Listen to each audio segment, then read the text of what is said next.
Time, space, collecting. A multiverse of stories shaped by the choices we make. We are your guides across the Marvelverse, exploring everything from the MCU to cards and collectibles. Because every piece we collect tells a story. The question is, what does yours say about you?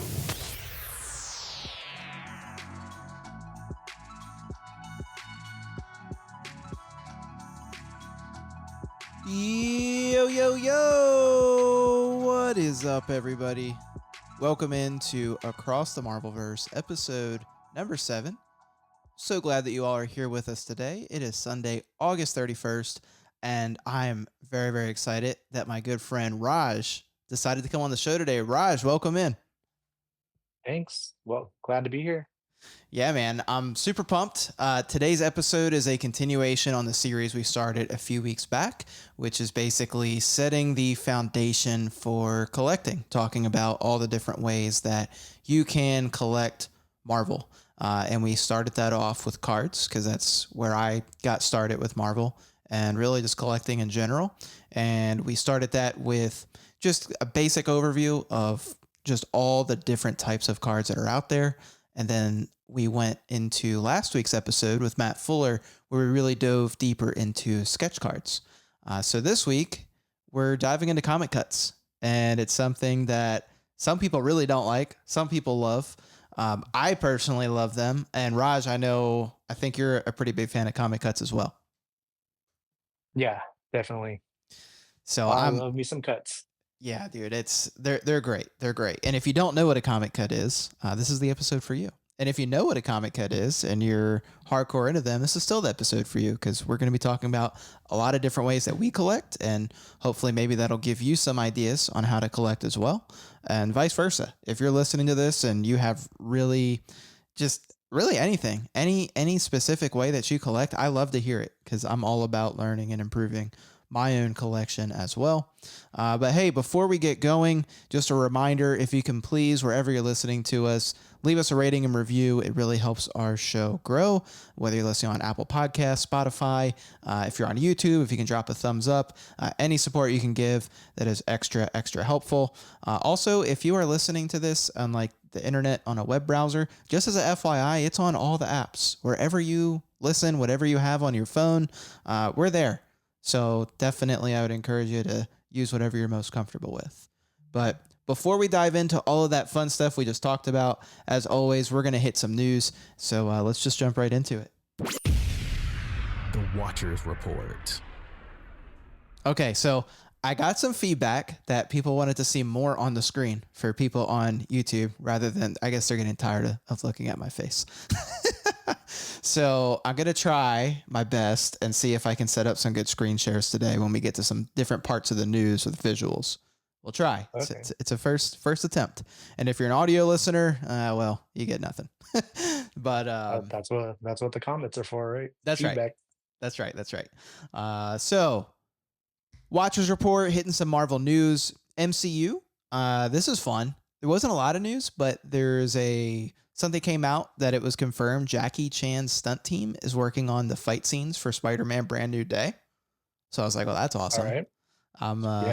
I'm a Jackie Chan fan. They're So veterans there. That's right. So, hey, maybe we'll get some interesting fight scenes. What I'm wondering is if we're going to actually notice it in the movie compared to other films that Spider-Man has been in. You know, like it would be cool to see almost Spider-Man adapting this new fight style or something. I don't know. Could be fun. Well, now we know we might be looking for it. So Exactly. That was really all I had for MCU news. We definitely have a little bit of card news though. So here we go. We're going to try. I'm going to share the screen.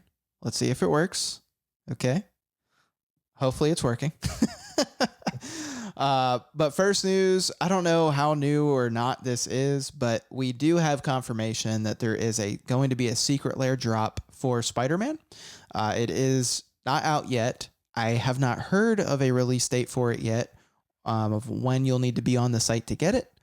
I do know the last Secret Lair drop for Marvel, it went quick. A lot of people wanted it. I'm still trying to hunt down the Groot card. I think it's like Abundant Groot or something. It was the real rare one Okay. that you weren't guaranteed Okay. to hit.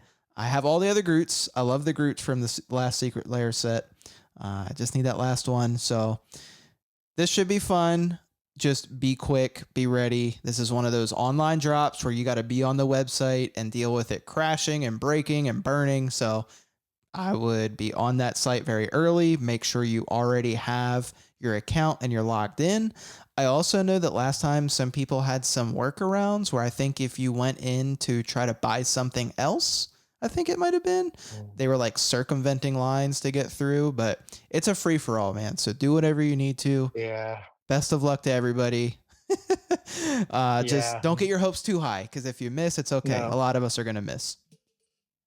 Yes, I definitely missed. Yeah. Yeah. I don't, yeah, I definitely missed as well on the last I was drop. in the All the Groots I got were aftermarket. yeah. I wonder if they're gonna continue the Groot theme with all the other Dude, drops. I would be so happy if they did. If we get Spider-Man Groots, like just a bunch of different, oh man, Mhm. I would be so Venomized happy. Groot. Yes, dude. Oh my gosh. Yeah, I want, yeah, yeah. They have Gwen Stacy with Groot, Spider-Man with Groot, Venom with Groot. Mhm. Just, Mhm. I need all of it. So I will be Don't tell my ecstatic. wife. Don't tell my wife. I know, me and her are competing.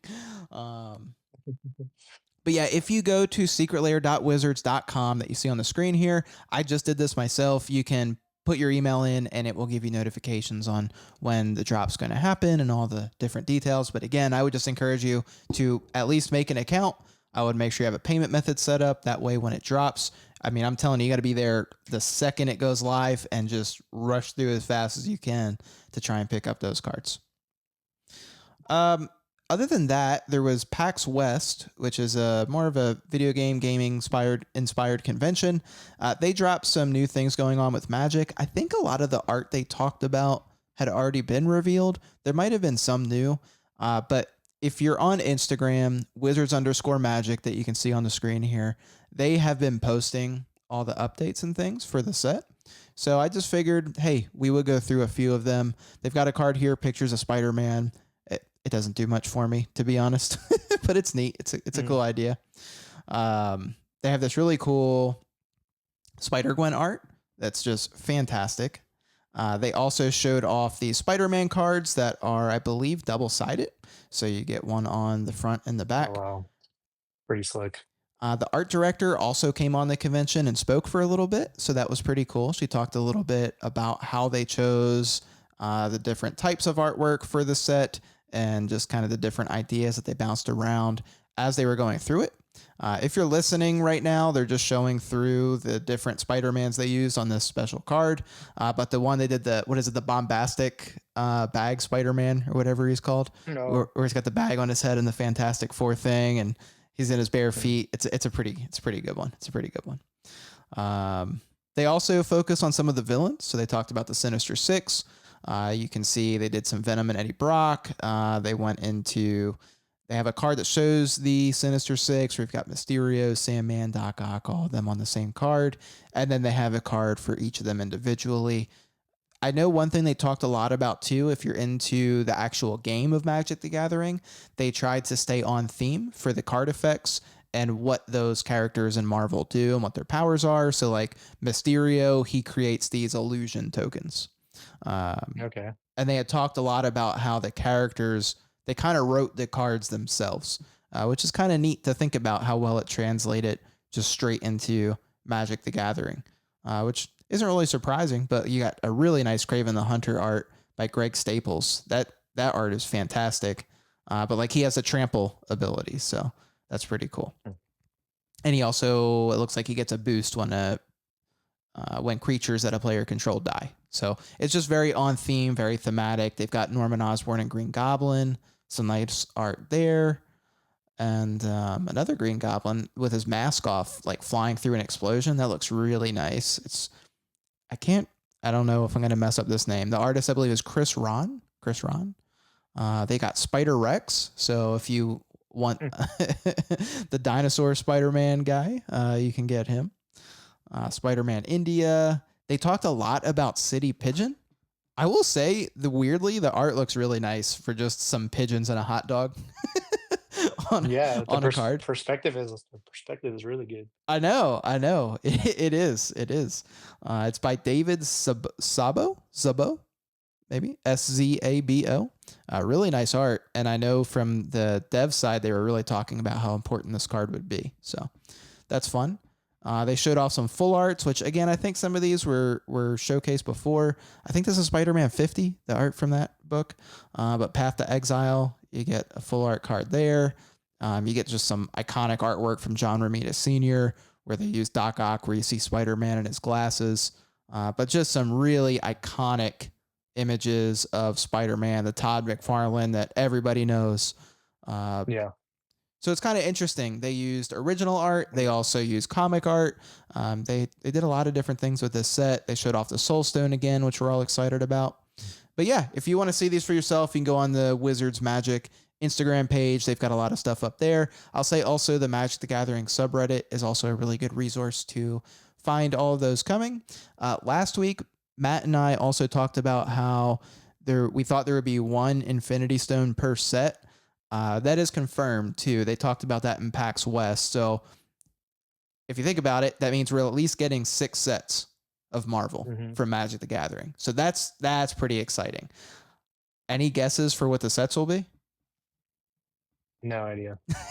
I mean, Well, I figure they're going to try and hit big IP. I mean, I don't know how long this is going to go on. If it's a permanent thing, I would imagine it's not. well, you think it's gonna follow the movies or anything like I that? think it could. I wouldn't be surprised if I think we'll probably get an Avengers set. I think we'll get an X-Men set.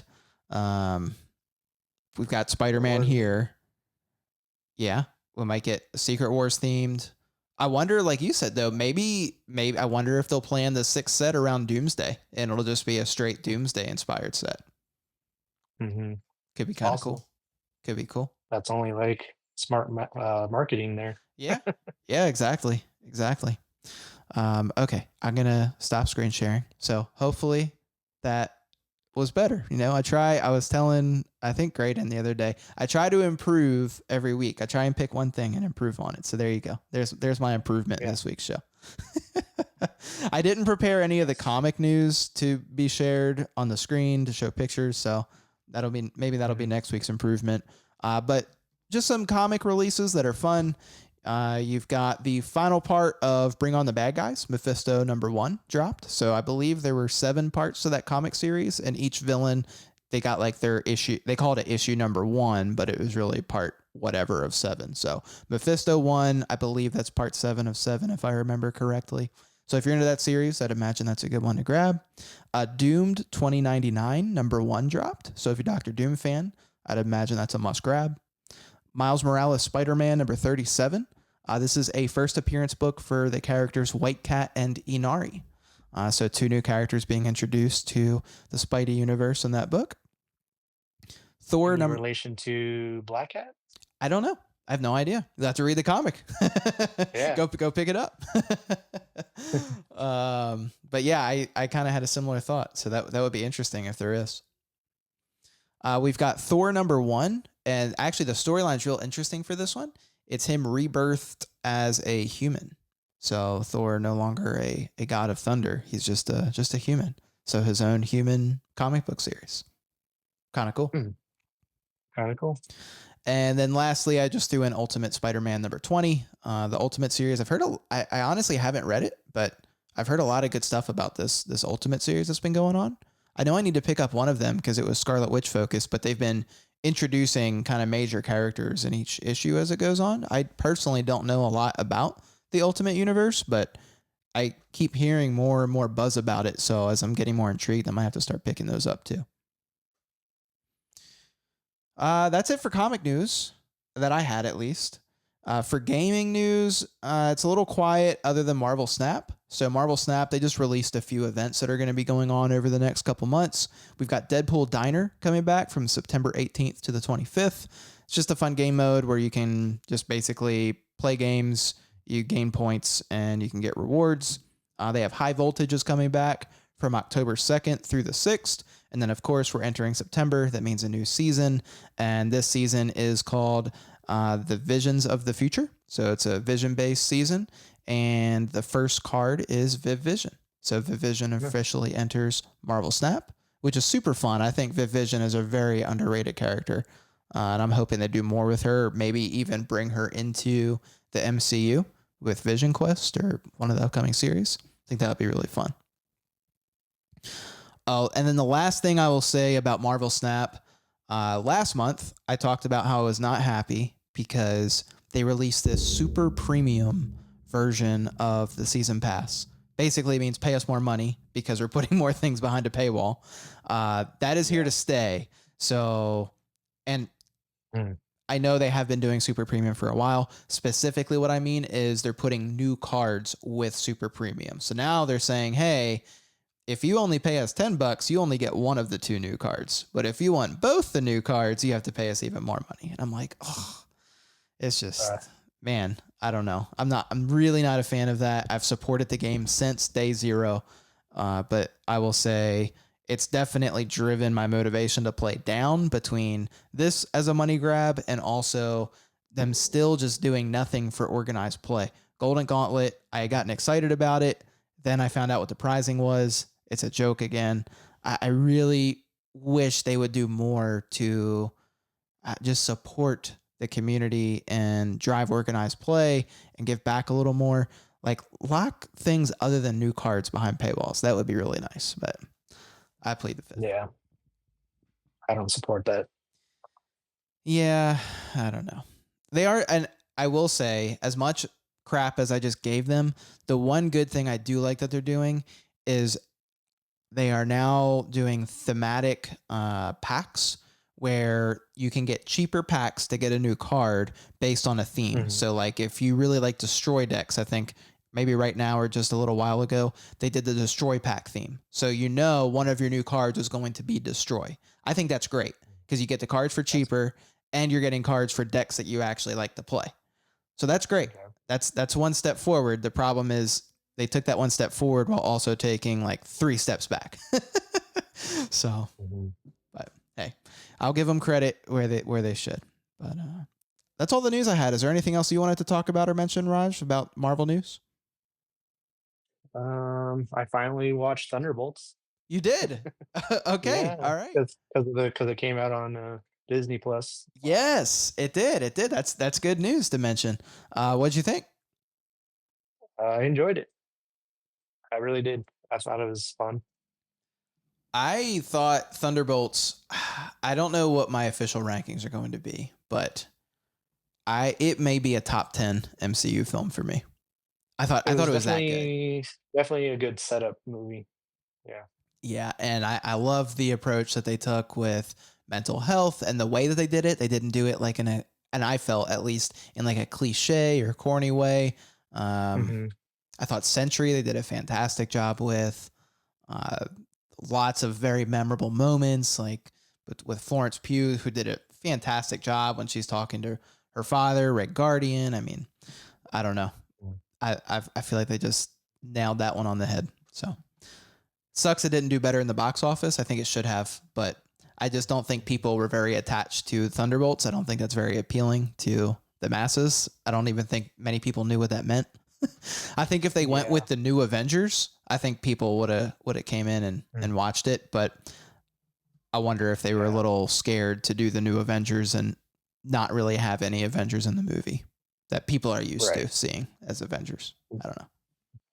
Yeah. But anyways, let's get into some new pickups. The Collector's Hall. All right, Raj, I'll let you kick it off. I heard you got some cards to show off for us today. Yeah, so for the way I'm collecting my cuts, I'm trying to get specific issues and trying to fill out a whole page. This one doesn't really have any of my PC characters on it, but it's from an issue that I'm working on. So this one's from Matriarchs,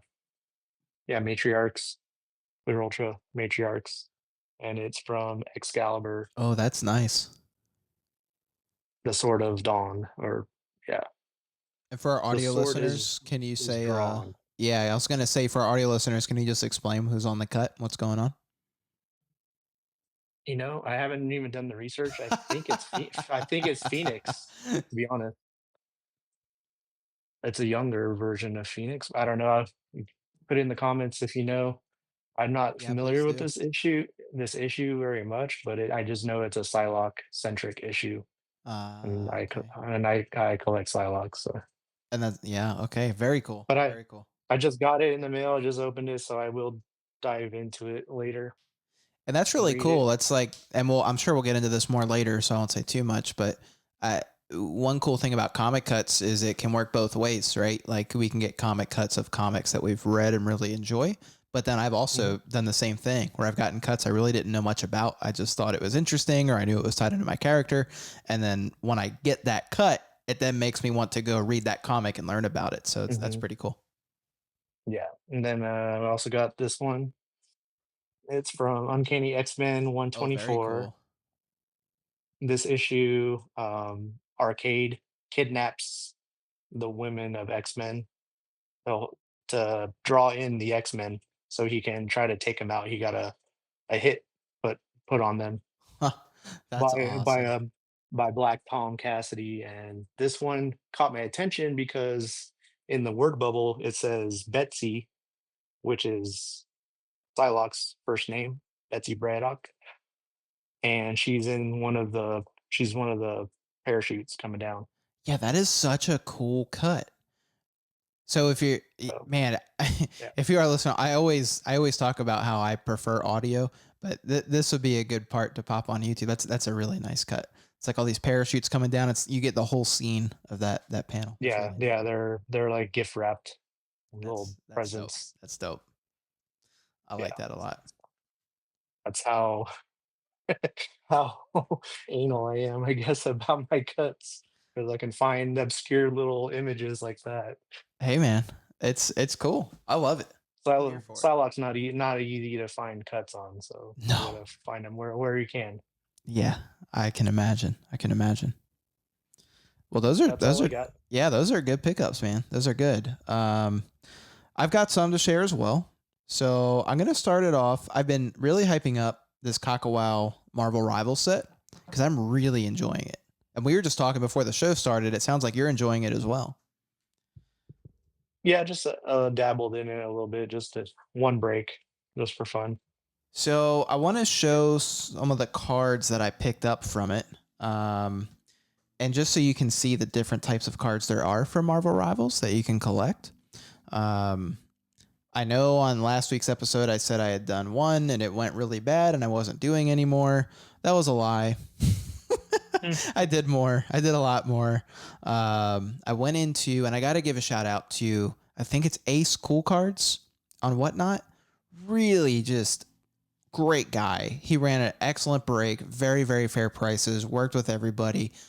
Really make sure that people all leave the break at least somewhat happy. So even if you totally whiff, he tries to give you Mhm. something so that way you at least still get something out of the break. But yeah, really nice guy. And he actually sent everyone just like a pile. Well, I don't know about everyone. I shouldn't say that, but he had sent me a pile of just like random base. And now I have almost a Mhm. complete base set just because of him, even though I only picked up a few characters. So I thought that was really cool. Um, Yeah. but got to give a shout out to Same him. He thing. ran an excellent break, and I did great with Scarlet Witch. Oh, okay. Same thing for the break I was in.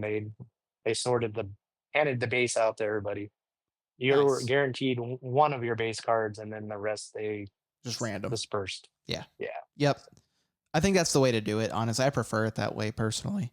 But okay, I want to show off some cards from Rivals. So the first is my best hit from the break. This is the Scarlet Witch out of 20. It's hard to see. You know Nice. what? Let me pull it out of the top loader here because there's Yeah, they're so very much. shiny. They're really shiny, so there's a lot of reflection when I'm trying to show it off on the video here. But maybe this will be a little bit better. So out of 20, pretty cool. So that's my best hit so far. That's my best hit so far. It's number 6. Um, each character has like two, and I don't know I should have pulled up the actual checklist. Shout out to our friend Anthony. He sorted out all the Scarlet Witch cards for me and sent me a little Scarlet Witch checklist. So that was really nice. And they have a Okay. full checklist if you go to like Go GTS. I just don't know the names of the parallels, but I know each character basically has two main arts that they have. So like there's two different cards. There's the one on the base, and then there's also one that's on a bunch of different refractors. So this is the one I believe that's on the base that I just showed. And then this one would be like the other art. And this is numbered out at 275, but I just thought this was a really nice color match. So that's actually funny enough. I prefer this card over the out of 20. I'd much rather have that's the same parallel I hit.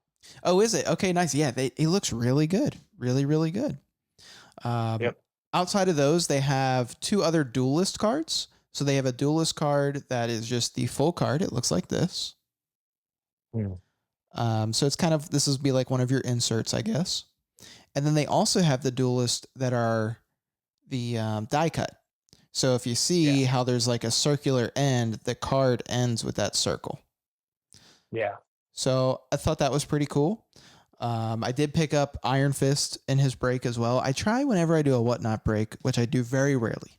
The only reason I liked it for this set was there's only 37 characters. So you have better odds than in most sets if you're doing if you're trying to hit a character, right? Your odds are naturally a little bit better.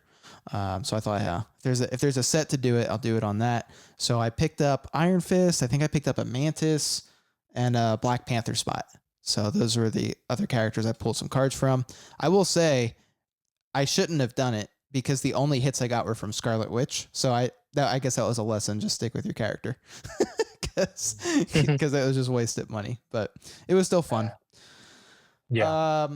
They also You just never know though. You do, yeah. You never know exactly, and they were like cheap characters. You know, I was like, well, I usually try and just pick up a cheap character, so if I whiff on Scarlet, maybe I get a cool card to somebody else. Right. I really like these poster cards they did. So there's these little poster cards from Marvel Rivals, and this is like this Christmas set, and I wanted to show this one because although I did buy the poster spot in Ace Cool Cards Break, he just threw this one in for free. This is a numbered out of 100 that he just threw in for free with the spot.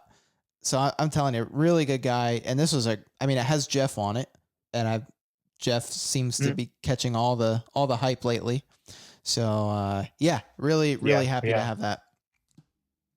Okay, I'm gonna stop showing off Rivals cards. If there's any you all want to see, I have more coming in, and I think I'll have some base sets ready. I might even give some away if I have enough. So we will see. I do have some non-rival stuff to show off though. I picked up two more of these locker room cards.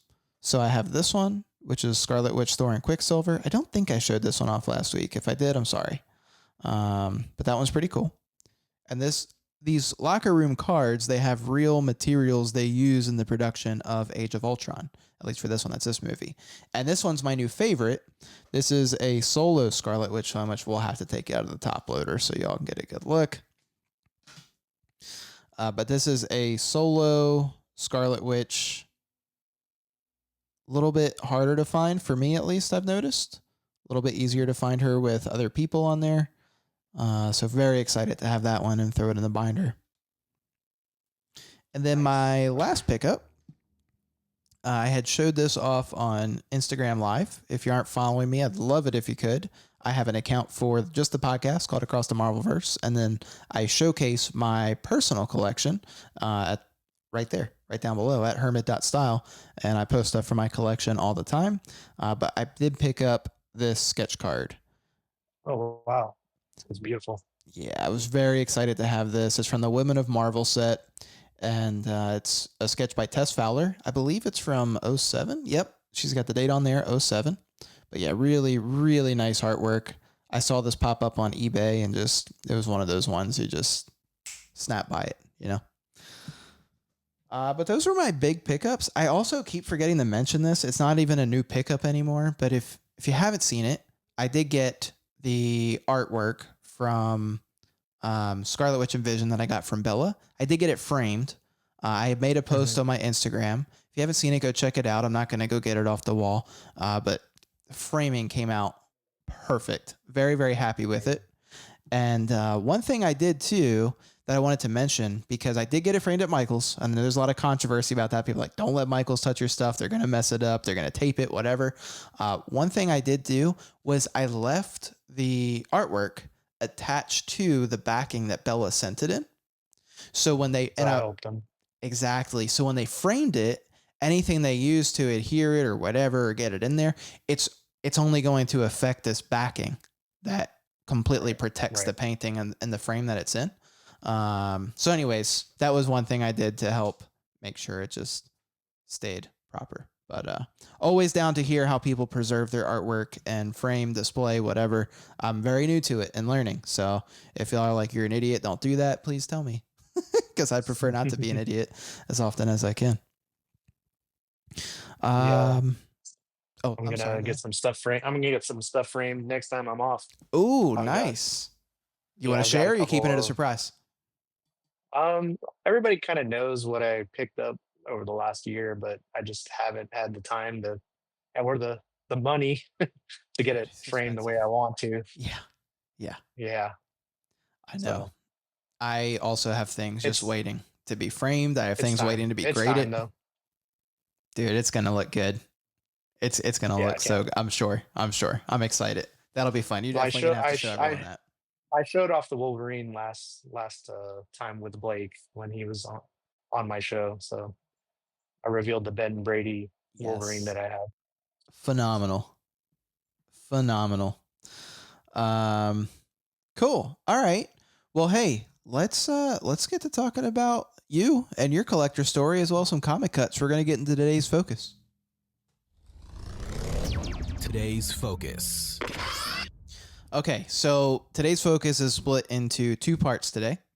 The first part, we're all just gonna learn about how Raj collects and kind of his story behind collecting in Marvel, and we're gonna segue that into comic cuts, just basically comic cuts 101, very similar to how we did last week's episode. Felt like it was a good format because that way I always learn, like I learned so much when I talk to other collectors. I get ideas on how I want to curate or how I want to go about chasing a card or how I could adjust my goals to make them more in line. So I'm always very curious to hear from other people. And Raj, man, your collection's phenomenal. So I'm very excited I, to hear about yeah, this.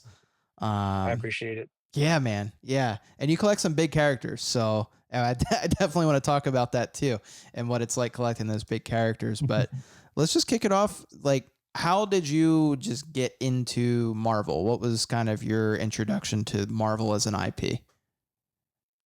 Well, growing up, I grew up in a small little beach town in San Diego, California, and I literally could walk 1 block to my local card shop.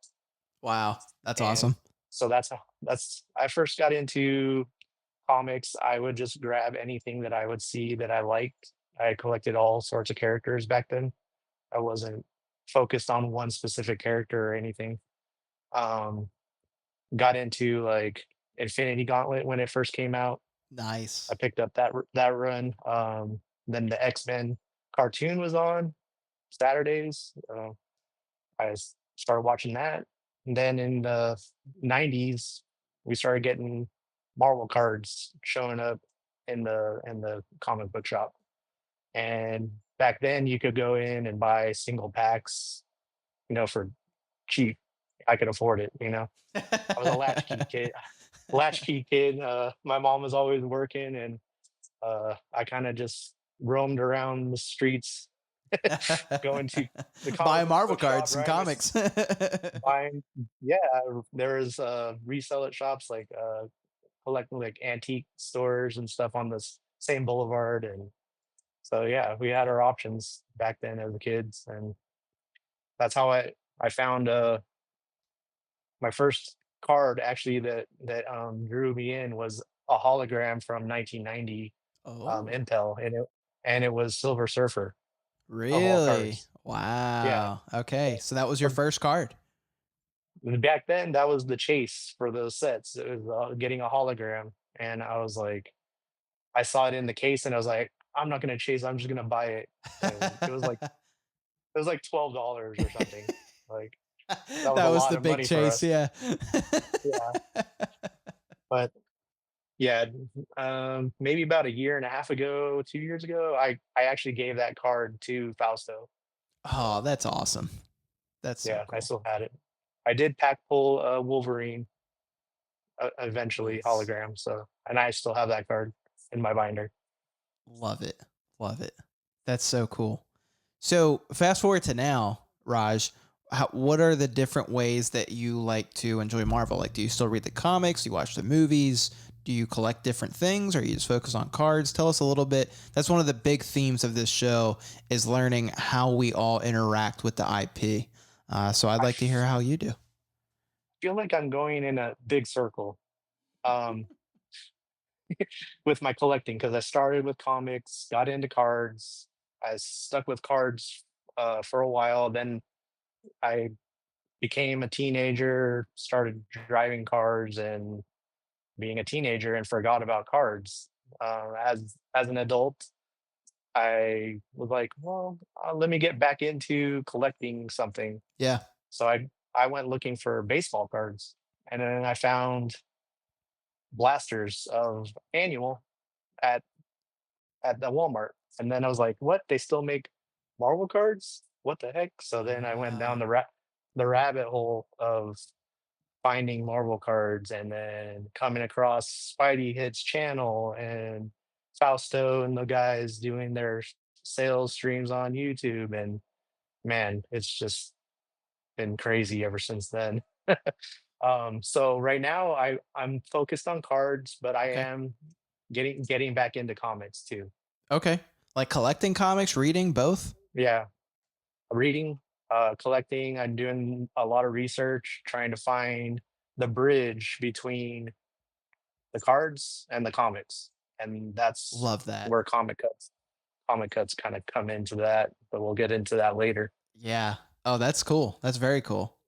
And obviously you just watched Thunderbolts, so you're still watching the movies and the shows and Yeah, everything. I watch the movies. I collect original art. I have a little bit of original art, nothing crazy published or anything like that. But and then I like the toys too, but I don't buy a whole lot of toys. I did when I was younger. I still have a lot of toys from when I was younger, and Okay. that's main ways I collect for the IP. Nice.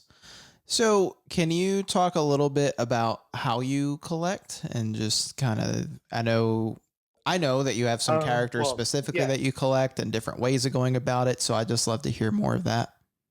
yeah. Well, I used to be a set collector, and then going through my cards, and then watching Fausto's channel, and then I had one of those aha moments where I realized Didn't we I'm a all?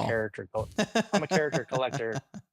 I found my little treasure chest that I had from a kid in storage for all these years, and open it up, and there's all my Wolverine cards in there.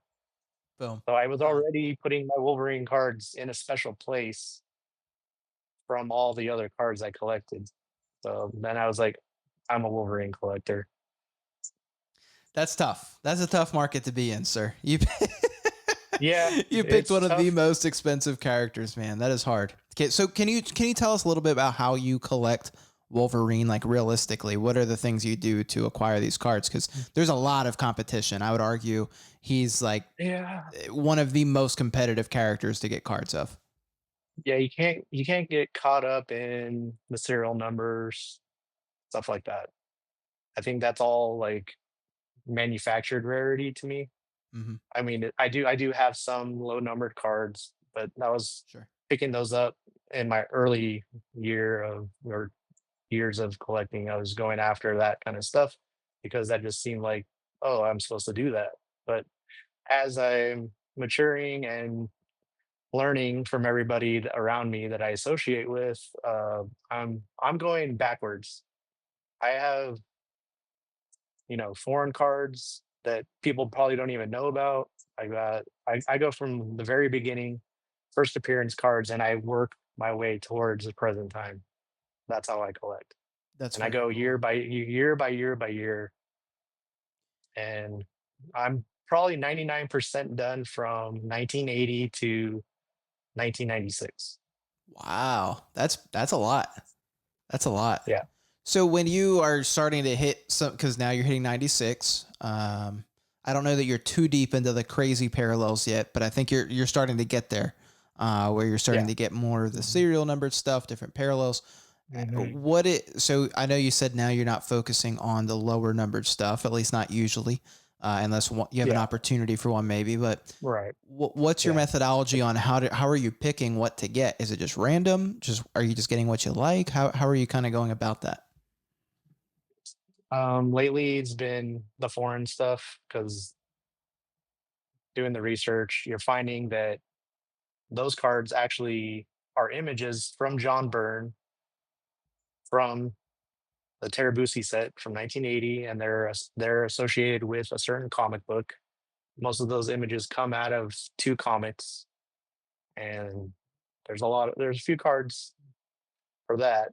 And that's why I'm focusing a lot with cards that are associated with the comics. I want to bridge those two worlds together and finding those images and then finding the comic book to go with those images is making like a nice Ah, presentation. yes. So I've got ideas for displays and stuff like that. So if you get to okay, let's just go with a modern set. That'll make it easier. Let's just pick Marvel Platinum because that's the set with the 10 million parallels and kind of started that. So let's just Okay. pretend you had no Marvel Platinum cards. I know you have some, Hmm. but let's just pretend you had none. Right now, you're going to Hmm. collect Wolverine in Marvel Platinum. You've got just different base colors that have slightly different rarities, but all fairly easy to get. And then you go into the numbered where you have very high numbered stuff that's a little bit easier to get all the way down to out of 33, out of 10, out of 5, out of 1. What is your mindset? How would you tackle Wolverine right now if you were just going into Marvel Platinum? I would probably do all the color parallels, non-numbered. Okay. Then maybe work up to like out of maybe 50 or something, whatever, if there's a parallel around there. Okay. So you're Max. trying to complete rainbows that are just more reasonable.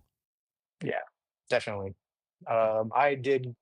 I did participate in quite a few breaks of platinum, and it did leave a bitter taste in my mouth. That set did me dirty. Yeah, if you're I picking up I Wolverine think spots, I'm sure of that.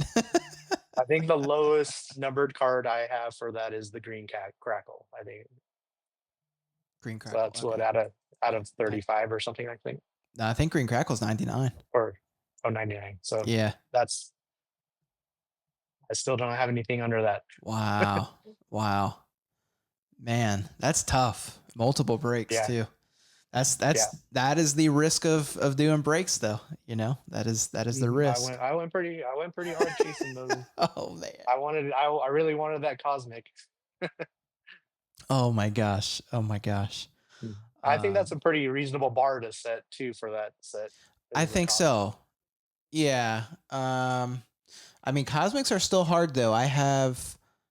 So my idea going into platinum was I would do anything over out of 25. So basically anything above cosmic, anything out of Mhm. 25 or less was like a nice to have. If I get an Yeah. opportunity to get it at a reasonable price, I'll snag it. If not, I'm not stressing it just because it starts to get to be too much money for a piece of cardboard for me. For other people, that might Mhm. be like pennies. I don't know. But for me, it's personally, it gets to be too much. So I definitely understand where you're coming from with that. Would Yeah, I you? could focus my money on getting way more other cards that I Yeah. need for my I'm a kind of a completionist, so I would love to fill that gap before platinum for sure, So it before sounds I like go on. you basically want representations from every set showing like a historical timeline of Mhm. Wolverine and all the card sets that he's been Yeah. in. And then from, are you doing rainbows for every set that you can rainbow within reason? Or are you only Mhm. picking specific sets where maybe there's some where you only pick up one card and there's others where you do a full rainbow? Or what's Um your mindset on that? my mindset is not to stress about it really, just take my time. Yeah. And I think over the period of my lifetime, I could eventually finish it. So it's always going to be something I'm going to do. Yeah. It's just I'm just not going to go nuts and go broke doing it. Yeah. Smart. So Patience is big in this it's hobby. because what happens when you're done collecting? You're just going to sit there and look at your stuff, right? Right. Yeah. You're not going to buy it. You're not going to buy anything else anymore. Yeah. No, there's no way. We're all lying if we say that. I've got I've got over 3,000 cards to find, so Yeah. You got I your I got homework set out for you. I got plenty to do. That is And right. my daughter likes Wolverine too, so maybe she'll carry Perfect. the torch on, you know? Perfect. Who That's knows? perfect. So, are there any other strategies that you want to share, just kind of generally speaking, and how you collect? Strategies, um, all I can say is it's a waiting game. Just be patient. Don't get FOMO. Don't don't panic. Don't think you'll never see that card again unless it's under 10 maybe. Yeah. Yeah. It's good advice. It's good advice. And also, too, you haven't talked much about your other character. Do you want to share that, or are we just talking about Wolverine today? My main focus is Wolverine. Your main focus, Wolverine. Okay. All right. We'll Yeah. stick to the Wolverine. Yeah. um. So I want to segue us a little bit into comic cuts. Um. When did comic cuts start? Because obviously everything we've talked about so far, it's all Wolverine based cards and art on the card, not really comic cuts. So when did comic cuts catch your eye? When did you start bringing those into the collection?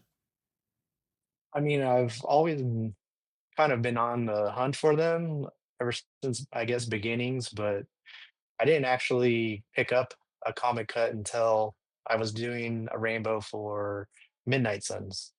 Really? Okay. And yeah, so I actually, which is kind of an odd set for Wolverine, Yeah. to be honest. He is in it, and happened to find a comic cut that had his image on it from Ghost Rider 29, and it Okay. was signed by Andy Kubert. Oh, So one of the autos from that set. Those are cool.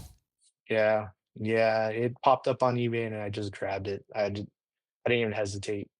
So Just one of those things. and I can relate. I haven't seen another cut from that set with Wolverine on it since then. Wow. So Yep. I don't know. I'm sure there's more out there. Some team Sure. ups or something Sure. that because I know he's on a few of the different cards. Yeah. Actually, it's funny because going through one of the Man Thing cards, and on the back of it is Wolverine. On the back. No Yes. kidding. Man. Yeah. Yeah, that's how you know Raj is crazy. Yep. Well, it was ComC that actually found it for me because I Really? was just looking up Midnight Suns cards, and Okay. then I picked the character Wolverine, and that Yeah. one popped up, and I was like, "Where is he?" I Really? So flipped they the had it card, I cataloged in flipped the there. Wow. No yeah, kidding. he showed. Huh. I was surprised. Maybe they're using AI. I don't know Yeah. Who isn't? because I couldn't see him on the front of the card anywhere. No kidding. Wow, that's pretty crazy actually. Huh. Yeah, so Okay. Good to know. Good to pure know. pure luck to find that one. Yeah, for real. So with collecting comic cuts, um what is your general thought process on like, because I'm just curious, just genuinely, because I get kind of your strategy with collecting Wolverine and how you're going about it. How are you going about collecting comic cuts? Do you have any method to the madness, or is it just like, I like that one, I'll add it to the collection? What are your kind of strategies there? I'm focused on a handful of specific issues. I want at least 16 cuts per issue if Why I can, 16? because I have one of those gigantic binders that holds 16 cards. So I, I want a full page if I can do it. Okay. It's a challenge, I know, but It's doable. It's there's definitely hard, but you can do it. yeah, You can do it for sure. most If you're most patient. sets are 50 to 65 cuts per issue, Yeah. so it's definitely attainable. Yeah, for sure. Like definitely a hard goal, Um, but it's a good goal and it's an attainable one. so That's fun. so Through Ultra Wolverine is the very cut centric set and a Wolverine centric set. So that's probably like my main set for collecting Sure. Wolverine right Sure. now. Um, I would love to get at least one row across for each issue that's on the checklist, if possible. Okay. Uh, That'd be sick. if not, I'll settle for just one cut. One cut from each issue would be 65 cuts right Wow. there. There's 65 issues in Through Ultra Wow. Wolverine.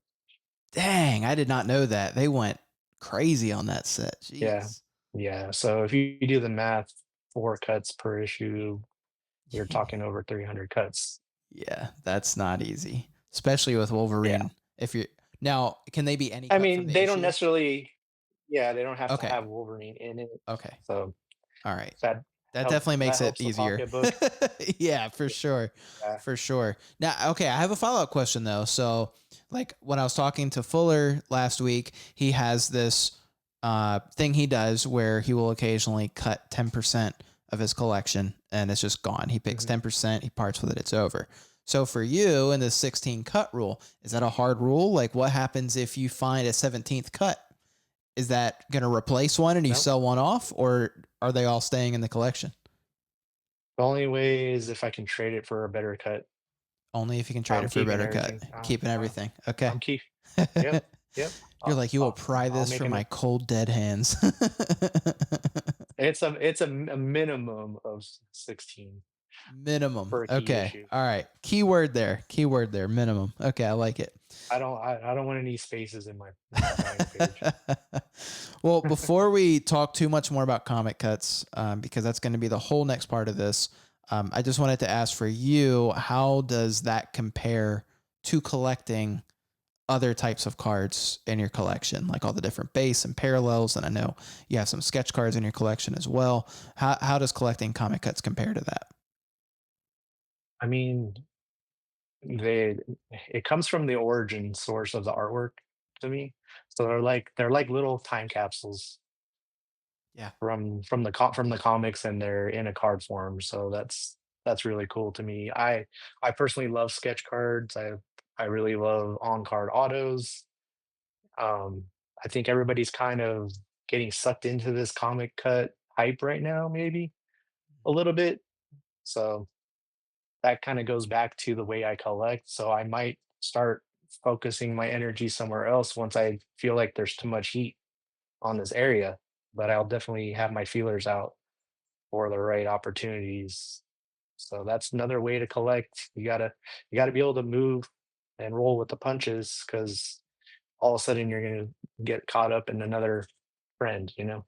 Pivoting is huge, man. Pivoting is huge. That's great advice. I mean, I've done that with the Kakawao Marvel Rival set. It's been a really nice break.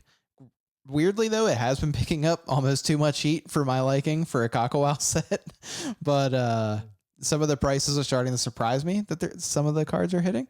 I wasn't thinking they would be as hot as they are, but it's certainly a nice relief from sets like Tops that are coming out where I almost got into the Tops hype and was like, well, maybe I should start picking up some cards. I picked up one Scarlet Witch, and then Mhm. Marvel Rivals dropped. And I was like, man, this is a nice way to pivot off of a lot of people are on Tops. It's just like a nice little break. So I totally agree. Finding ways to pivot Yeah. where you can continue to enjoy the hobby and go where everyone else's attention is not, that can be a really big thing. And it can also get you some amazing cards that you Mhm. won't get otherwise. So I I mean, I kinda use that as a rule of thumb for everything I collect, not just cuts, not just sketches. I kinda rotate through different sets, and just like you can, if you are like us and paying attention to eBay and Facebook groups enough, you can kind of see where things are going. yep. And maybe I'll switch to sketches now. I don't know. There's always something. There's always something. But hey, that's a nice segue into, let's kind of dive deeper into comic cuts specifically, because there's some listeners that after the last few things we talked about might be going, I still don't know what the hell a comic cut is. So I want to talk a little Yeah. bit about what they are. So if you are not familiar, a comic cut is it's in a card form, right? They will cut out an actual panel from a comic book, and then they will basically place that panel into a card with a cutout. So there'll be a front and back to the card, and you will see the comic cut, the panel from that comic book displayed on a small card. So when they do them, each company can do them however they would like, right? There's many different companies that have done comic cuts. I know with Upper Deck, they would tend to try to find books that were damaged or books that weren't going to be sold or not ones that were going to be desirable in the market to try to keep the integrity while still offering a very unique product to the consumers, right? So, and how, like, and I guess I'm trying to think of the next place to go. I guess talking about companies that did comic cuts, you've got Upper Deck and Rittenhouse, I believe, are the first two to do them. Then you've also got other companies doing comic cuts like Finding Unicorn, and Topps is also doing them now. What we saw is before Topps, they were not considered one of ones literally. They did not put one of one on the card. You had referenced earlier that they will take a book and, you know, they might take 65 cuts out of a specific book. So they'll take this comic book, they'll cut out 65 panels, and although each panel individually is unique, it will still be maybe number 10 out of 65 because it's a group of panels from that book. What Topps has done is, since each panel is unique, is they're just simply labeling each one a one of one on the card. And that's part of why you're seeing the value of cuts from Topps just go through the roof, because these collectors who aren't as familiar with comic cuts in the past, they see that one of one and they're like, oh man, I hit it. And some are selling for some crazy prices. It was definitely done on purpose, I believe, Oh, for sure, absolutely. Absolutely. because they're taking advantage of that. I don't want to say ignorance, but Yeah. I mean, kind not of is. not enough education. Yeah. No, you're right. You're 100% right.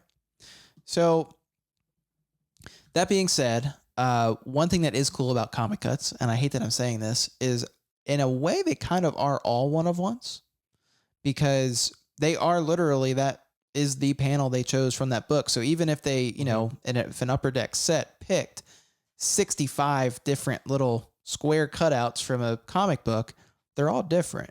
So really each one is its own one of one. But what's fun is sometimes there's crossover. So sometimes you can find a cut that they used in two completely different sets or from two completely different companies. I have never found three personally, but I have had multiple times where I've found two of the same exact cut that they've used across different sets. So that's always a fun little thing you can do if you're collecting comic cuts. Definitely fun Um, having twins. say that again. I said it's definitely fun having twin cuts. Oh yeah. Oh yeah. The twins are great. The twins are definitely great. Now, there are also different ways to get comic cuts. You can obviously buy them in the resale market when people are reselling them. You can pull them out of packs. Most comic cuts are pack inserted, so the companies will, you know, make them, design them, they cut the panels, they press the card, and then they slip them into the pack. But then through Upper Deck, they also had some that were only available through an achievement or redemption on ePack.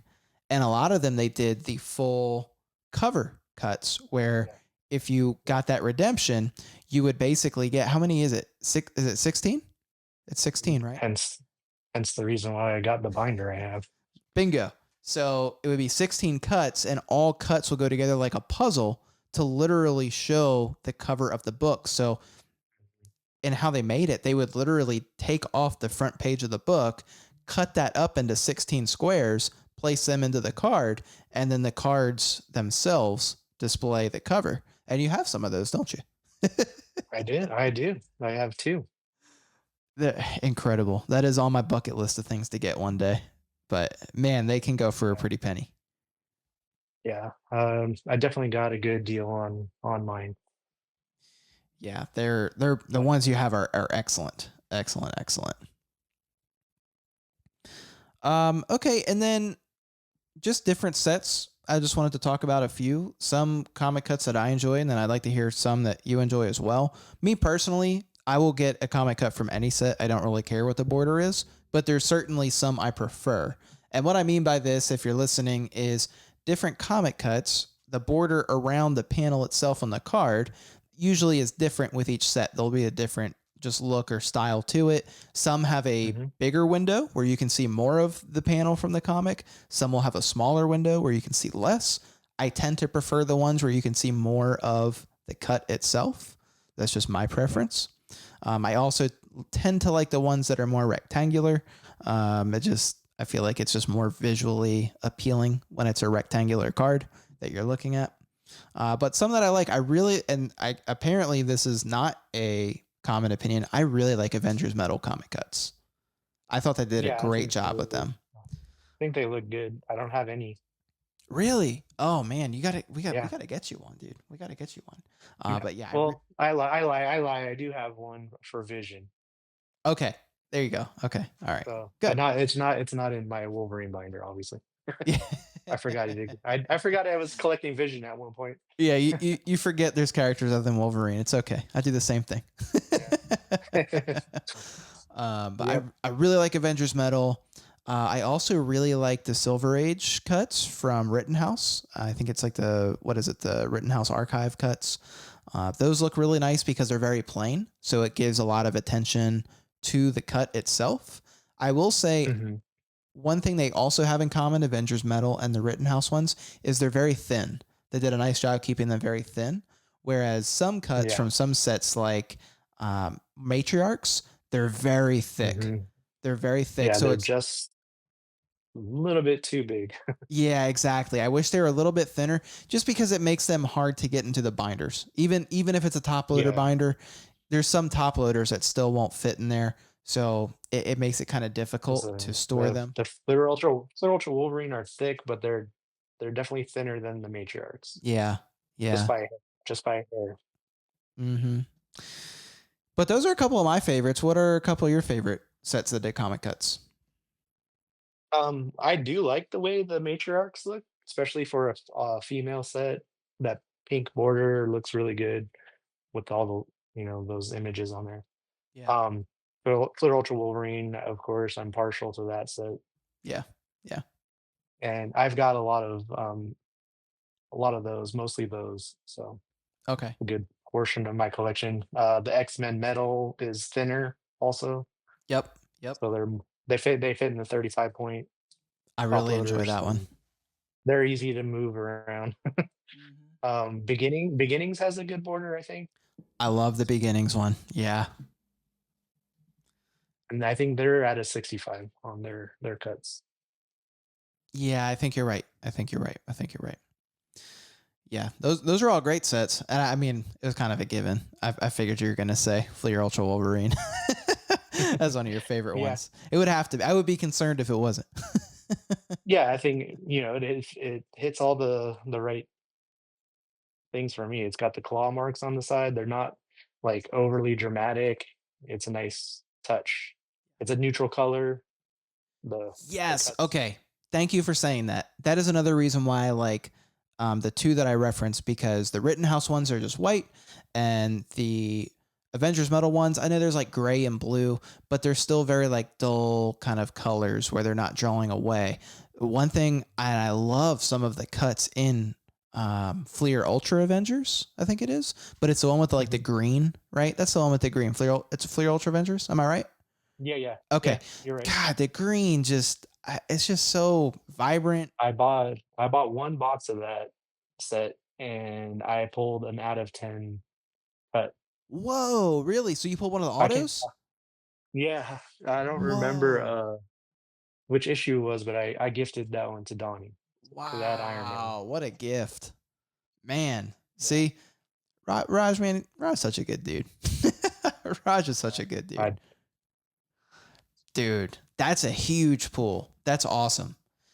And man, like, I have a bunch of cuts from Fleer Ultra Avengers. And then every time I'm like, man, I just wish this wasn't green. Because it just like doesn't go. It looks nice on some of the Vision ones I have, But then some others, I'm like, it just it clashes with the panel so much. Yeah, it does stand out a little bit. Yeah. So I don't know.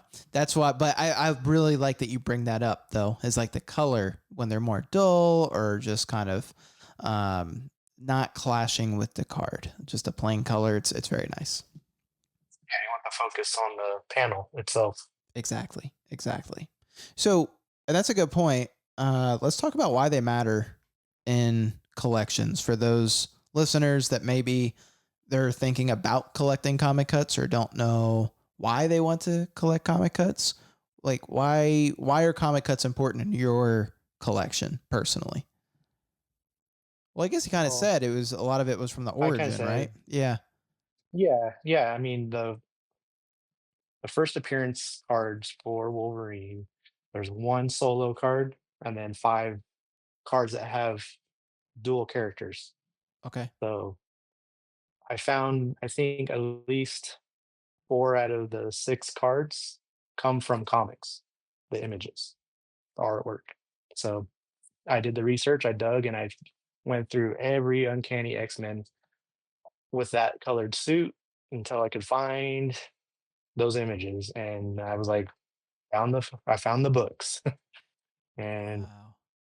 yeah, so it was really cool to try to find the comic cuts that go with those images.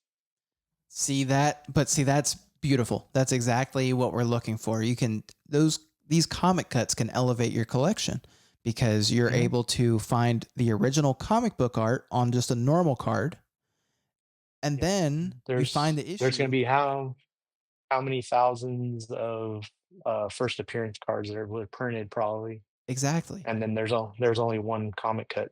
Bingo. Exactly. And then you can I find found that a cut. on the 101 for that first appearance, That's awesome. basically. Yes. Exactly. And it doesn't even have to be first appearances though, right? Like you could No, no. any card from original that comes from original comic art, you can see and start doing your research to be like, "Oh, did they make a comic cut of this card? And how cool is it to display one of your favorite cards of original comic art with the comic cut?" And then like you're doing, Yeah. you're adding the comic books into the It's mix. it's almost like doing a 80s rainbow. Yeah. Yeah. So cool. It's so cool. Um Another thing that made it important for me, it's funny, when I first saw comic cuts, I did not get it at all. I looked at it Mhm. and it wasn't super appealing to me. I didn't understand it and I just kind of moved on. And then I had saw, I had seen more people posting them. And then an X-Men 4 cut became available, which is Scarlet Witch's first appearance. It was shortly after I decided I'm going all in collecting Scarlet Witch and I picked it up. I picked up two of them. They were both from X Men 4. They both featured her on it. And they came in person. And I don't know what it was, but when I got them in person, it just clicked. And I was like, wait, I'm holding the panel where they've literally first introduced this character to the world. Right? Like, this is the first time she was drawn in her book from 19 whatever. And here it is. I'm holding these cuts. And that's when it clicked. I was like, whoa, this just ties directly into the history of the character that I'm collecting. So when I think about it for me and the importance of like why it matters to my collection is it's kind Mhm. of like going through the museum, right? You're Yeah. going through the whole history of your character and I've been building my comic cut collection to show the entirety of the story from what is it? I think 64 or something all the way up until modern day today. And as you flip through the pages of my binder, you can see the evolution The of the evolution. Yeah. character with the original comic book art right there from the Mhm. comic book panels. Um, and another reason it's important is I don't know if I will ever own X Men 4. And if I do own it, it will be in complete crap, horrible condition because it's so expensive and I'm not willing to put that much money into a comic book personally. So Yeah. these are also ways that I can still own a little piece of some of those really iconic books that I would never otherwise have. Yeah. Uh, our good friend Donnie, he's such an awesome friend because he actually just sent me a picture of that issue that I need for my first appearance cards. Wow. He picked one up at the show this weekend in Arizona. Donnie and Raj, man. Two people y'all need to know. That's awesome. That's so cool. That's so cool. I don't even have to ask him. He just does it. It's like he's very thoughtful. So I love it. I love it. Community, man. That's what it's all about. for sure. So let's talk about desirability of cuts. What makes a cut more or less desirable for you? What are you looking for when, I mean, you've given some kind of sprinkles of some different things you like, but let's just lay it all out for the listeners. What are the things that you really want to see in a cut? And then if you see a cut that you may be interested in, is there anything that will be like, actually, I think I'll stay away from this one?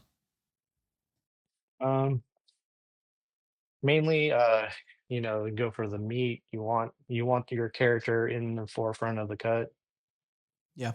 the image of your character, which usually for me drives the price up. Sure. But Yeah. It's Wolverine. but if it's That's what but it if said. uh, like I said, if you find an iconic image, then that's even better, but not necessary Yeah. all the time. Um, the stuff I'll stay away from are the random extra characters, with just some random word bubbles that you don't really know what it has to do with dialogue or anything. Sometimes you just think they just put cuts in there just because they need 50 or something. Sometimes. Yeah. You Yeah. really do. Yeah. There's a Yeah. lot of filler cuts. Yeah. But Especially in Avengers Metal and Matriarchs, there are some I'm like, what? Like, why did you even put this in here, dude?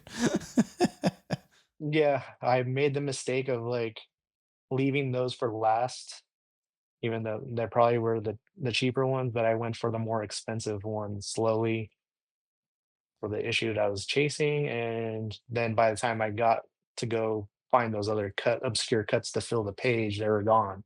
So, it's a double-edged sword depending on how you're collecting too. Yeah, that's true. That's true. But I mean, I will say one pitfall I fell into when I first started collecting cuts is I was just picking up whatever. And I feel like now, I mean, it's not that big of a deal. They weren't super expensive, but I think if I was a little more disciplined, I could have used that money towards, instead of buying like 3 really mediocre cuts, I could have bought one really nice cut. Right. So I do think there is definitely Yeah. something to be said, though, about really focusing in on knowing what you want out of a cut. I know for me, I definitely agree. As a character collector, I'm looking for cuts with Scarlet in them. And if not, I'm looking for cuts from books that are impactful to her story, or maybe other characters that had a big pivotal role on her. Those are kind of like the 3 criteria that I start to have. But what's funny is I've also branched out and started collecting cuts that I just like in general, outside of Scarlet Witch. And it's just if I like the cut, like the character, or if it's a book I really enjoy. I've been reading a lot of different comic books lately. So if I see a cut from a book that I'm reading, I've been picking it up. I showcased last week. I pulled a cool Spider-Man from, I think it's Infinity Gauntlet 1. And I just loved it. I saw it. I was like, yeah, I need that. I need it. Yeah. So sometimes there isn't really a rhyme or reason. It's just a cut you enjoy from a book that you like. I know what will make it more desirable for me is outside of the things that we've talked about. One is like the positioning of the panel, right? Like, is it a good solid position, or did they cut off half of the person that you're looking at? Right. So how did they place it on the card is one. And I think this can go Definitely. one way or the other for people. This doesn't impact me, but I thought I'd mention it, is like text bubbles. Some people put a lot more value on cuts when there's no bubble and you just get a full image of your character. And then some people really like the text bubbles, right? Like I have one that says like the power of the Scarlet Witch, and the full bubbles in the thing with her on it. And I'm just like, that's so sick, right? So that became a very desirable cut to me because I was like, whoa. And it's not even an issue that I had even read before, but just that panel was just like a fantastic panel, fantastic art. I had to have it. And then I think the only other thing I would mention is just the book that it's coming from. some of the more modern issues are just a little bit less desirable for me because it's so much easier to pick up those books. Yeah, same here. And then also you have to be careful because some issues that might be key issues are reprints also. Yes. Mm-hmm.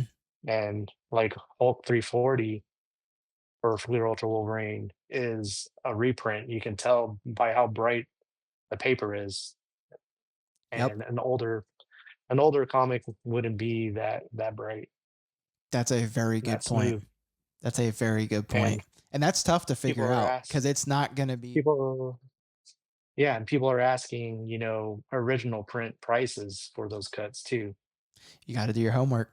And what sucks is that's such a just fact that's so hidden. Like so many people don't know that I don't even know that the market will respond appropriately to things like that. I think a lot of people, No, if it's I desirable enough, will get they'll get the I cash think as though they were paying for the original. yeah, I think it's misleading for them to not disclose that as well. Yeah. I do too. And I don't even know that if it's someone reselling it, I can't even fault the reseller if they don't know, right? Like, I don't know if they would know, but I wish that Upper Deck would note it or whatever company it Yeah, was. It'd be nice if they noted it. yeah. Yeah, just a little. Well, they couldn't even tell on tops that's what issue they were coming from. So can't expect too much from these retail or these producers of these sets. Um, yeah, no, it's a very good point. It's a very good point to And make. then the cuts that Tops did for the yeah, giant size X-Men, there there were some of the, like, just really bad cuts. Yeah, The way they cut them there out, are. they're like way misaligned, like, and then they're like with some weird shape, Yeah. you know. Yeah, my personal advice would be to stay away from Topps comic cuts, but that's just my advice. Don't do what you will with that. I'm personally just totally in the other lane. I'm not. I honestly, I don't even look at them anymore. They're just so out of touch with what we're used to in Mhm. pricing for comic cuts. I haven't paying attention. And maybe I'm the dumb one. Maybe they're gonna fly up in value, but I don't see it. And there's plenty for me. There's still plenty of great cuts out there I can chase that are Yeah, well under a to hundred me, bucks, $20 even. I'm not worried about resale value of my stuff. So And that's the best way to be, right? Collect what you love. Don't collect it because you're I mean, you can if you want. I'm not telling you what to do or not, but I find a lot more joy in this when I'm just collecting what I personally like Mhm. and want for my own collection. Yeah, I just enjoy the doing the research and going down the whole of diving into your character and stuff, Yeah, learning exactly. learning about it. One other thing I was going to say too is I'm just kind of thinking as we're talking about different things that can make cuts desirable. Mhm, Speaking of the characters, when there's cuts that have a bunch of characters, and I feel like that's a double edged sword and can go both ways. Sometimes there's so mhm. many characters in there you can barely see them and it's just not a good image. But then sometimes you get those like solid team shots or like a team battle where they're all using their powers, and those can make a cut very desirable by a lot of different Yeah, people as well because it's featuring so many different characters. So that would be another thing to look out right. for. Um, Or even if you can get a cut with both your PC characters, yeah, like me. yeah. If you have multiple, yep, yep, exactly. Well, I mean, I really like picking up cuts where Scarlet Witch and Vision are both in it. I always think that's really cool. Mhm, So I tend right. to go a little harder on those as well. But yeah, it's certainly, and also, I guess we've kind of already hit this with older comics, but if it is a first appearance issue, right, that's obviously for any character that can make the value of that cut go up, and even more so if that character is obviously in the cut itself. Right, and when I say first appearance, I'm talking about on cards and not necessarily in the comic. So Okay, you so c see, I mean, yeah, that's good to know. See, when I'm talking about it, I was talking about in the comics, so that's good to yeah, clarify. Okay, yeah, for the issues that I was chasing were card-related artwork, got and it. I do want as many first appearance in the comic issues also, so Yeah. And that's where too, if you collect But some more obscure characters, you can sometimes get by and collect some amazing cuts that people don't even realize are their first appearance. Like I picked up right. a She-Hulk and I think a Miss Marvel recently from their first appearance cuts. And they definitely were not priced like I would expect a first appearance cut to be. But sometimes people just don't even realize what they have. So if you do have a comic cut or you're trying to get a comic cut, I would encourage you to look up the importance of that issue of whatever that cut is from. And you may find out some really cool things about Yeah. It's gonna be hard for me to find a Hulk 181 cut it. that's that's affordable. Yeah. I'm kind of a budget Wolverine collector. Hey, there's nothing wrong with that. That's smart. That is smart. I don't have endless money. And I mean, speaking about value, I don't really want to get into value too much and like speculate. I know everyone has different opinions on it. And honestly, the market for comic cuts tends to be all over the place. What I tend to do is have a Mhm, threshold for different tiers. So I will spend mhm, X amount of money if it's just Scarlet Witch on the cut, no matter what. And that's like a very, very low bar. And then if it's from an issue I enjoy or I just like, then the bar increases a little. And then if it's something I need for the collection, the bar goes up a lot. And then if it's like first appearance or just an iconic issue, then the bar goes up even higher, right? So, yeah. and when you're thinking about value, all these things that we're talking about that make a cut more or less desirable, those are all just kind of little factors that kind of bump the price up or down if it has that or if it doesn't have that in the cut. I can't tell you what a good value of a cut is because as we've talked before, they're really, most of them are the only one you'll ever find of that panel. If you're lucky, you might find another one or two just because another set had it. But ultimately, the value is really up to what the seller is willing to let it go for and what you're willing to buy for.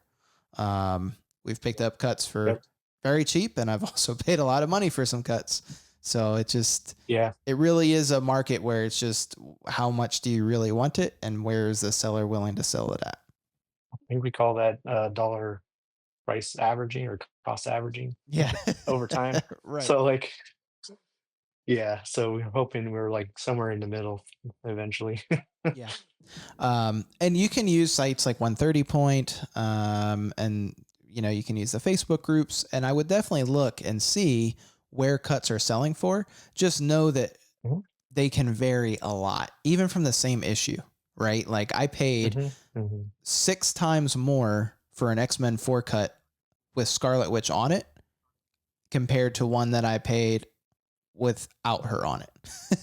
So same issue. Yeah. So if you looked up, okay, well, what's the price of an X-Men 4 cut? And I had to explain this actually to a seller, actually from Reddit, who I think you might have got a cut from too. um, Yeah. but I had to explain to him the value, and he was like, "Well, I just saw someone paid this crazy price on this cut," and I said, "Well, that was me." And he was like, "What?" I was like, "Yeah, that was me." I said, "But here's why, right? It's a first appearance issue. Scarlet Witch was on it. The cut that you're selling, it's not an important page from the book. It doesn't have Scarlet Witch on it. It doesn't have Quicksilver on it. Um, Yada yada yada, right? So this is why my offers here instead of matching what I just bought one at." And that made Right. sense. Luckily, he's a really nice guy, and he agreed, and we ended up settling on a price. But being educated on stuff like that is really important to help you as well when you're negotiating a price. Yeah, for sure. Um, Sometimes it get hurt to be too honest, but I think you did the right thing. yeah, yeah, yeah. I'm pretty straightforward, when it comes to that type of stuff, and so far it's worked out for me. Sometimes it can go against you, but hey, whatever happens, And he's happens. like, "Oh, so you're willing to pay this much?" Right? Yeah. Now I'm holding firm. Yeah. um, Yeah. So I want to start wrapping up the conversation here. I think this was a really good start for people who are into comic cuts and also a lot of good insight into how we both collect our comic cuts. And I think we both could probably talk about this all night because it's something we're both very passionate about. And there's a lot of levels to this. But I think this is a really good base to start out on. So I want to finish up this segment with just some tips So, is there anything that you would caution new comic cut collectors about to stay away from or just to be careful of? Well, there's been some discussion of some fake cuts being made and put on eBay recently, so Yeah. I'd be weary of that. Make sure they're from a licensed set. Yep. Don't unless you want to just make your own cuts.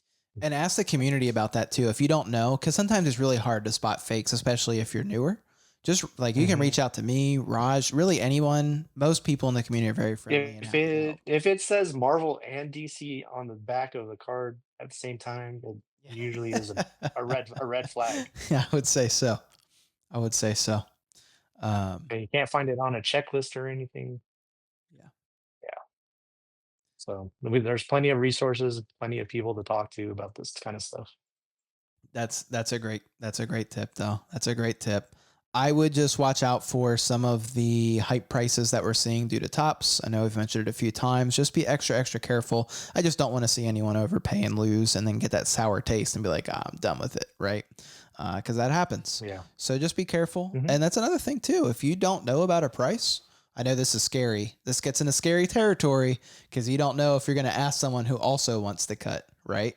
But you can hmm always reach out to people that you feel comfortable reaching out to in the community to be like, hey, I'm about to pay this much for this cut. Do you think it's a fair price? Right? There's nothing wrong with just asking for opinions. Just be careful, so that no one swoops in Yeah. under you and takes the cut. But that would be my tip: is just to be careful and just be. We've said it multiple times, but be patient. So when people are looking for cuts, I know I usually go to the Facebook groups. There's a Comic Cut Collector Facebook group. You've got the big groups that we've mentioned on previous episodes, like MCCW. You have ComC as a marketplace. You have eBay and Discords like Spidey Hits. There's a lot of trading and selling that goes on in there. hmm Anything I'm missing? Any other places you look? Um, I mean, Comic Card Hive has his own Comic Cut Instagram page. Yep. I think you might have to get invited to that. So you have to go through a screening process. You're- We take resumes, then we go to background checks. Usually, if you're on the Facebook group, you should be able to get into the other one. Yeah. Okay, so best piece of advice you have for someone diving in right now. So not just, I guess we've told them what to caution and like what to watch out for, but just your best piece of general advice to start their collection. Um, I mean, find a budget that suits your lifestyle. Your, you can't chase cards that are above your means. You don't want to starve your family or yourself. That's, yeah, it's a good, that is not a good feeling. No, Cardboard doesn't taste good. no, it's high in fiber, but Yeah. doesn't have much flavor. We're talking from experience, okay? If I would start off, with some smaller sets if you're new to collecting, beginnings, annual, all that stuff is good for that. Find out if you want to be a set collector or a character specific collector. Yep. Yep. If you like certain inserts, there's people that just collect inserts. For sure. For sure. And I think if you're getting into comic cuts, for me, the best piece of advice that I would give you is just to have a plan. I think just hmm picking up random cuts, what'll happen is Yeah. if they have no meaning or significance to you, you'll get them, go, oh, that's cool, and then you forget about them, and then you'll regret you bought them. Um, I think it's good to Putting have a plan. them putting them in my binder definitely helped with that because then I was able to sit down, sort them numerically by issue, and then I actually take screenshots with my phone and I Okay, edit the blank spots, and I say I want this issue in this row, and then for each row I have a specific issue. that's very So smart. you don't even. It's a little easier to just pull up your phone and go, oh, I need a cut for this page. Does that match my missing spot on eBay or something? I love that. I love that. That's Try to awesome. use technology to your advantage. Yep. One thing I did because I'm crazy is I went through and made a whole reading guide of Scarlet Witch's story through the comics, but I also Mhm. have little indicators for anything that's a key or defining moment, like a defining issue for her, like something Uh, very prevalent in her story. And then I take that list and I compare it to all of the sets that have done comic cuts and what issues they've used. And if there is an issue, that's my priority. I'm trying to find at least one cut there so you I have go. an example from that issue. So that's just one of the ways that I've set a goal for myself for comic cuts. But also just have fun with it. You know, like I picked Yeah. up that Spider-Man the other day. I was like, man, that's a really cool Spider-Man from a comic I like. Sure, I'll pick it up. Yeah. And one thing that's cool about Wolverine is seeing the progression of his outfit too over the years. Yes. Oh, great point. That's another goal of mine too. I want to have one of every costume they've used for Scarlet Witch. One example of each one in the binder. Perfect. Mhm. See, I'm telling you, we Yep. could keep going. As you Can get keep talking, going. you Yeah. just start thinking of all these different ideas. So hopefully this has helped you all to get some different ideas on how to either start your comic cut collection, enhance it, or maybe even just set some new goals for yourself if you're a vet. But before we end the main topic, I've been doing this with each guest that comes on the show now. We do rapid fire questions. Raj does not know what these questions are. Raj, are you ready for your rapid fire round? Yeah. I'll uh, do my best. okay, here we go. Here we go. Question number one. Your favorite comic cut. What is it? It's got to be my Vindicator versus Wolverine cut Vindicator versus that I Wolverine. actually that I actually have twins of. I have both of them from two different sets. Nice. Nice. If there is one, and this doesn't even have to be printed, like it may not even be a comic cut that exists, but if there was one comic cut you could own right now, one panel, what would you pick? If they could say, hey, anything's on the table, what are you picking? Hulk 181 with Hulk and Wolverine in it. Hopefully, Nice. at least part of Hulk, mostly Wolverine. Mostly Wolverine. Okay. Okay. I like it. Oh, here's a good one that I already know the answer to, I think. For your comic collection, would you rather keep them all raw or have them all slabbed? All raw. All raw. Me too. I don't like grading comic cuts personally. I don't have any slabs that are in my personal collection right Yeah, now. I don't either. I don't either. Um, if you had to give a tip to new collectors, but that tip you had to sum it up in 2 words, what would those 2 words be?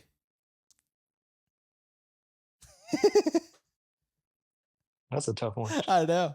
A tip in 2 words. 2 words. Be smart. Be smart. I like it. I was thinking be patient too. That was what popped up in my Uh, head. Be smart and be patient. There you go. I wish I was smarter. I'm definitely patient. Who's the better team up, Wolverine and Spider-Man or Psylocke and Deadpool? Spider-Man, Wolverine. Yeah, that was an easy one. Um, okay, I am interested to hear this. Would you rather keep your whole collection as it is forever, but your number, I don't even know if you have your like grail of grails or if you're still hunting your grail of grails, but would you rather keep your whole collection less your ultimate grail, or would you rather flip your whole collection to obtain your one ultimate grail? Can't have both. Mm, I would keep my collection. Keep the collection. Okay. Um, I have two of my girls. Well, first appearance cards. I would man. I would like to have a PSA 10 in that card, but You're like, that I don't think question's that's easy. I have multiple. So that's funny. Okay. What is more exciting? Pulling a cut from a pack or hunting one down in the wild? both are actually pretty hard sometimes. So, uh, pack pulled is always the funnest, Yeah, I think obviously. so too. I think so too. Okay, I've asked a bunch of people this one because it's one of my favorites. I just like to hear everyone's answer. What is the worst Marvel card set ever made? Mm, Somebody already said Cyber, You can say but it. I mean, hey, that's your honest answer. I want to hear your answer. It's okay if you have the same one. worse. But yeah, We got to keep it negative sometimes, you know? I mean, I personally, I don't collect any MCU sets, so maybe like Thor, Gods of Thunder, or whatever the heck that set was. Fair enough. Fair enough. Well, Okay. That hurt my soul a little bit because I love MCU sets, but it's okay. It's okay. I'm not mad. Who's mad? Not me. Nope. All right. Last question for you. Every single comic cut you own, and I've never thought about this, but it's now I genuinely want to know if there are comic cuts. I feel like there's got to be, but every single comic cut you own has to be an ad from the book. So everyone is an advertisement. Would you rather have oh shoot, I can't remember the name. All right. So it's either the Hostess, I think it was like the fruit pie ads, or gosh, I'm so mad. All right, hold on. I'm gonna try and find it. They had an ad. Maybe you know. It used to be like that guy for like the workout ads. You know what I'm talking about? There's like the really buff guy, and they would randomly throw him in on a page. and this was from the like 90s. Yeah, I think so. You know what I'm You talking know, about? you, I'm probably one of the weirdest kids because I would buy my comics and I would never even take them out of the bags. Really? I just How did you collected read them. them? I didn't. You didn't read any of them? Oh, bagged and boarded them and Really? just put them in a box, and then I buy toys and leave them in the bubble. No way. So I just started. I've been reading the comics as an adult. Oh, I found it. Okay, it's Atlas. I'll even show you. So it's this Yeah, I guy. got to see this. Okay, can kind of see him. All right, so it's him or the Hostess fruit pies ads.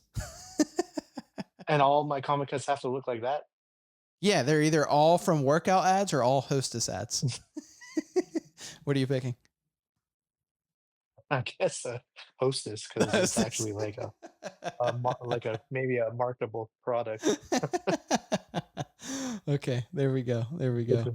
Yeah, my note, I somehow it got erased the last part of it. I was like, no, I had the name. A common comic cuts of Twinkies. Yeah. Dude, that's so now, and honestly, now I really want a comic cut of an ad. So now that's a new goal. I gotta have one.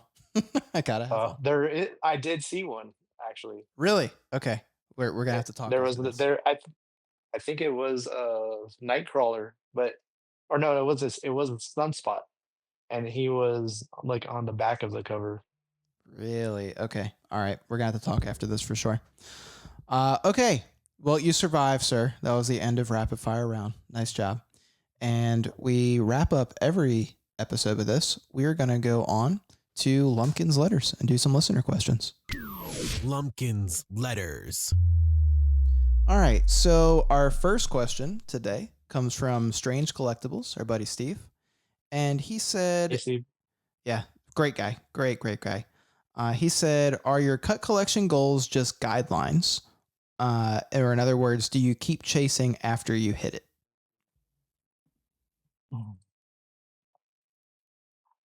yeah, I guess I do chase, but I feel like if I get to that 16 cuts of those key issues, then I'll move on to other things. Right now, I feel good in my collection, so like I'm not really chasing Yeah. too hard. Yeah, I guess mine are just guidelines for me. That would be my answer. The goals, and honestly, I probably need to tighten up my goals still, and go back through them on my comic cut so I don't go too crazy. But Mm, yeah, I think for me it's just Yeah, guidelines. but that was the only pitfall of buying such a big binder is seeing how many gaps there are now in the binder. Fausto was making a joke about that earlier. We got a question first question from this guy from Instagram. So thank you for your question. Iron Bullet 95. Welcome to the show. Their Welcome. question is, what sets are you excited for? If any. Um, for Marvel, Yeah. um, I mean, basically you I'm not got really Tops and not. Kakawao, right? I mean, yeah, the Castlewell set. Is there anything announced right I've now been. for Kakawao? I mean, just the rivals, I guess. I mean, like upcoming. Like, do For they have anything on the slate? not sure. I think I'm subscribed to their Instagram channel, but I don't recall if they have anything other than the rivals at the moment. They might have something new that I might have missed. Yeah, I don't see any. I'm Googling it right Uh, now. I don't see anything. because I found them because I was doing DC cards and they had the WB sets that came out a year ago, and so I've been chasing Calcawell cards for over a year now. Wow. Huh. I am down to like 4 cards for that set. That's awesome. And they look great. Um, They're really cool looking they are. inserts. They're really good. They are really, really good. I like them a lot. Yeah. I can't wait to get mine in the mail and see what they look like. I haven't seen them in my hand yet. But I don't know. For Marvel, I'm staying away from tops right now. I mean, I have picked up a couple stray cards here and there for tops because there are some like Wolverine cover cards and the debut cards with the old school Wolverine outfit that came out.